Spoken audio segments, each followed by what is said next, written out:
চট্টগ্রাম ৯ আসনে বিএনপির মনোনীত প্রার্থী আলহাজ আবু সুফিয়ানের সমর্থনে শনিবার সন্ধ্যায় নগরের কাজীর দেউরি এলাকায় এক উঠান বৈঠক অনুষ্ঠিত হয়েছে।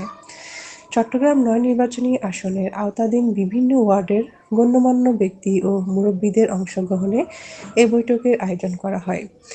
কাজী দেউরি ব্যাটারিগলি এলাকায় বাসিন্দাদের উদ্যোগে অনুষ্ঠিত এ উঠান বৈঠকে প্রধান অতিথির বক্তব্য রাখেন চট্টগ্রাম ৯ আসনের বিএনপি মনোনীত প্রার্থী আলহাজ আবু সুফিয়ান।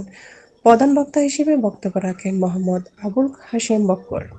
প্রধান অতিথির বক্তব্যে আবু সুফিয়ান বলেন, দেশের গণতন্ত্র ও ভোটাধিকার পুনরুদ্ধারে ধানের শীষের বিজয়ের কোনো বিকল্প নেই। উঠান বৈঠকে সভাপতিত্ব করেন আব্দুর রাজ্জাক। বিশেষ অতিথি হিসেবে উপস্থিত ছিলেন ইয়াসিন চৌধুরী লিটন, আনোয়ার হোসেন দীপু, মনোয়ারা বেগম মনি, হাজী মোহাম্মদ আবু ফয়েজ, মোহাম্মদ ইদ্রিস, শাহ আলম, শহীদুল ইসলাম চৌধুরী, শফিক আহমেদ, রফিক সরদার, যুবদল নেতা আবু হোসেন সহ বিএনপি, যুবদল ও ছাত্রদলের সিনিয়র ও জুনিয়র পর্যায়ের নেতাকর্মীরা। এছাড়া ১৫ নম্বর বাঘমুনিরা ওয়ার্ডের ১১টি সেন্টার কমিটির আহ্বায়ক ও সদস্য সচিবরাও বৈঠকে উপস্থিত ছিলেন। বৈঠকে উপস্থিত নেতৃবৃন্দ আগামী নির্বাচনে ধানের শীষের পক্ষে গণসংযোগ আরও জোরদার করার অঙ্গীকার ব্যক্ত করেন।